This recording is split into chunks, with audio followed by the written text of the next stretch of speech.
Alright, my lovers, paranerdnicky here. Today you're gonna have to bear with me just a little bit. I want to talk about something very, very important to me. It is currently M.E Awareness Week, CFS Awareness Week. Obviously this is very close to me because it's something that I have, and I wanted to share a little bit with you all kind of what it's like in my reality. Some people's realities are different. You have to excuse all of this, but I wanted it to be real. I'm not gonna. I mean, it's nice to look nice and put on the makeup and get in front of the camera and what have you, but this is a bit more of a real estate of me. So I was diagnosed with ME. I was diagnosed with ME probably about a year ago. I'm not too sure on how long I had it. It didn't hit me all at once. Mine was just more of a slow burn to the point where I just became so exhausted. I had to give up work. I'm in an R and a lot. My memory's not so good today. I'm finding it hard to process things, but I wanted to get this out there.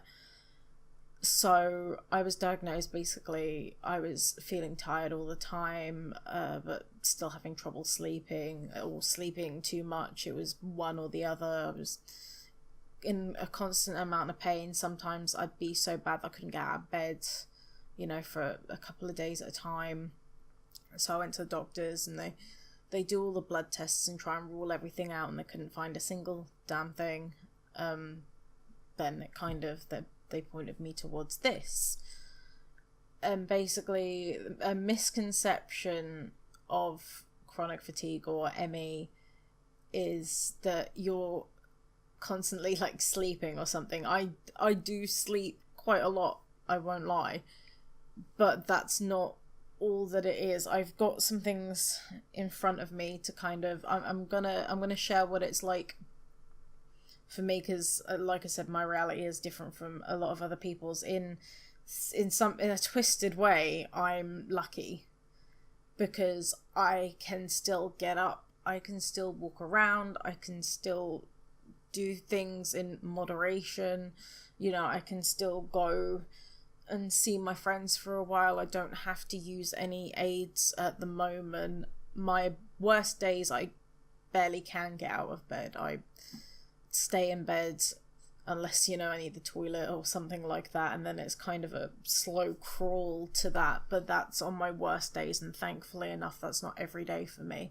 There are some people that literally can never get out of bed ever, and they can't move, and it scares the crap out of me. In some ways, obviously, my heart goes out to them, because I can't imagine what it's like to be like that every day with how I already am, because it already limits me enough to the point where, I get incredibly upset, frustrated, and I can't imagine what it's like to be 10 times worse. And like I said, my heart goes out to them. But I'm waffling, I'm really sorry, it's been nearly 5 minutes already. So my reality in myself is, a lot of the time I sleep throughout the day, and my naps aren't like an hour, my naps are 4 hours. But I could get to nighttime and I'll either, I'll fall asleep, or 9 times out of 10, despite being absolutely exhausted, because fatigue isn't sleep, fatigue is just, your general exhaustion. I'll find it really difficult to get to sleep, and I'll try and you still can't get to sleep. But it's not just about sleep. I also experience, as you can see, memory problems. Sometimes I'll have problems listening to people or looking at things, and it takes me a little while to take it in. Someone will have to repeat something several times, or physically show me before I get something, sometimes on the worst days, which is of course very frustrating, not for me but for them to have to keep explaining, and then I feel bad but it's not something I can help. I also experience quite extreme kind of muscle pain and spasms, especially kind of in my back and in my legs and my arms. Like, I'll have days where just everything hurts. It feels like you've got horrible, horrible flu, but it doesn't ever go away. I have days that are better though. You know, you've seen me on good days where I'm like running around and what have you. And then there is the kind of the dizziness. My balance sometimes gets a bit offset, and I'm already clumsy, so that does not help at all. And then there's post-external malaise, which is basically after when we do something, it's not always straight away that it hits you. Sometimes it can be a day after or a few days after, and that is the most horrible thing, because you always have to plan your activities with the thought of that and how long are you going to be out for. For example, I can go out for a few hours and I'll be laid up for a couple of days just because I went, for a long walk, or I remember I went to London to see Markiplier's tour and I was like really happy to go. I was laid up for about a week after in constant pain. There was a couple of days where I couldn't even get out of bed, and if I did, it was very painful and very this really isn't making a lot of sense. I'm so sorry. It's I'm finding it a bit difficult today. But you get sensitivity to light and sound sometimes, and like sometimes I'll be wearing sunglasses inside the house, which looks absolutely ridiculous, but it's helpful. But that's just me. I wanted to go through some of the symptoms. I've got a little thing here that I saved. Can you see it? Can you see it? No, you can't see it. You can't see it, not allowed, but I'll read some of it. It's basically explaining that it's not just fatigue, and I wanted to go through them so that it's mainly a neurological thing, but obviously your brain controls most of your body. Well, most of your body, all of your brain controls your body, and so it manifests itself in different ways. So we've got from the brain, sleep problems, garbled speech, stuttering and slurring, difficulty speaking and comprehending speech, difficulty writing or comprehending text, difficulty thinking and concentrating, memory problems, loss in verbal and performance IQ, sensitivity to common drugs or chemicals, dizziness and balance problems, temperature dysregulation, headaches and migraines. That's just the brain. You've got fertility problems and reproductive system. Your hands and your feet, you can get pins and needles, burning sensations, swelling, which is it's lovely when you have like really big ankles. It looks so attractive. Muscles, you get muscle weakness, pain and twitching and involuntary contractions. So yeah, I found that sometimes I'll have sudden muscle weakness. I've dropped things, or I miss things, or I knock things. It's pain in the bum. So your eyes, you can get sensitivity to light and blurred vision. Your ears, noise, earache, tinnitus. Your throat, you can you experience kind of your glands swollen. You can have difficulty swallowing or chewing sometimes, which is horrible because it usually puts me in a panic attack because I can't like swallow and I'll start panicking thinking that I'm going to stop breathing. But that's just me. Your heart, you can get heart rate, straining heart, low blood pressure, orthostatic intolerance, 50% less blood volume. You get palpitations. I suffer from palpitations, not all the time, but every so often I'll get really bad ones when my heart rate just skyrockets to the point where it makes you feel really, really dizzy, and it's not very nice. You feel like you're gonna die. It sounds really, really over the top, but it genuinely feels like you're gonna die.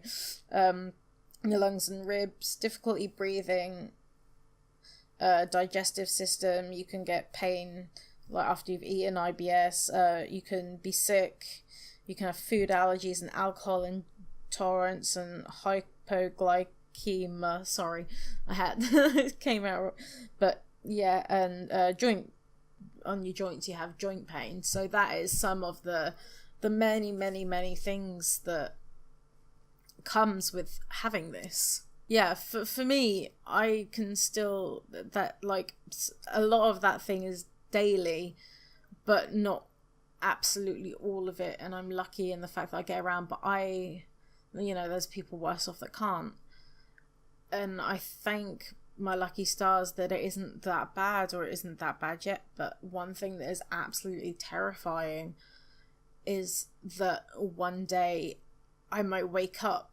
and maybe I can't move, and maybe that it stays like that. And it's something that is absolutely terrifying to me, because this has limited me so much as it is. I've lost contact with a lot of friends because I just don't have the energy to keep up, and I feel so guilty for that. And I have trouble getting around with my little boy. I can't really run around after him, and if I do, it comes at such a great consequence, and it makes me feel terrible.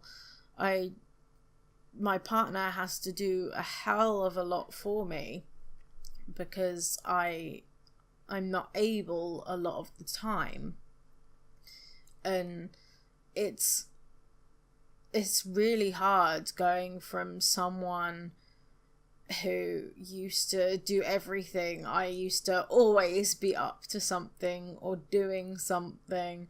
I was always quite an active person and working. Like I hated my old job. I hated my old job. But at the same time, I had that sense of independence, and you don't realize how much you miss working until you're not doing it. And it really takes a toll mentally. I mean, it's no secret, I've mentioned before that I suffer from mental health problems anyway, but it really takes a toll on your mental health, because you are not this person you used to be. You have to grieve for the person that you used to be, because that person isn't there anymore. You see flashes of it every now and then, but you can't be that person anymore. And I can't be as energetic as I used to be, and I can't do all these things, and I absolutely hate it, and I feel so guilty, especially with people that perhaps I've lost contact with because I haven't spoken to them for a long time, or being able to be an active partner or an active parent. It's horrible. I wanted to talk about this. This video is mainly to raise awareness. As I said, it's M.E Awareness Week, and M.E is hilariously underfunded. People still don't know enough about it. The treatment that some people use for M.E, the PACE trials, apparently, I haven't been put through that yet because I'm still waiting for my appointment. Make a lot of people worse. Nobody really knows what's happening with it, and there's hardly any funding to make it happen. So if people want to support this, me and so many other people would be really grateful. There is a campaign going on called Millions Missing, obviously talking about the effects of ME, and I think it's kind of a peaceful protest outside certain places. I will leave links in the description for all these things so you can read up on them yourself. There is, if you want to watch something which describes ME probably a bit better than I can, there's a really good documentary on Netflix called Unrest. When I watched that, I cried my eyes out, because you understand. So you've got the ME Association and the M.E Action Network. I think the M.E Action Network is who are doing the Millions Missing campaign. M.E Association is just another thing kind of teaching people a little bit more about M.E. Definitely go educate yourself, and if you do know someone with this, just we don't want pity or sympathy. Sometimes we just we need some sort of sense of normality, because the worst thing is people looking at you and pitying you because you're already mentally in yourself feeling, shitty, and sometimes you just want that sense of normality and something nice. But definitely do try to understand it. If someone, they really can't do something, or they haven't been speaking much, just try and take it a little easy on them, because they are waging a very big war, and themselves are the worst for it. I've been waffling for nearly 20 minutes now, so I'm gonna leave this here. If you do make it all the way through this video, thank you so much. I know I've waffled a lot. I know I haven't been the most energetic or entertaining, or I know I've droned on a bit, but this is really important. I'll try and leave links again for anything that I've spoken about in the description, so you can educate yourselves. And just thank you for being here, and thank you for being patient with me, and I'll see you in the next one.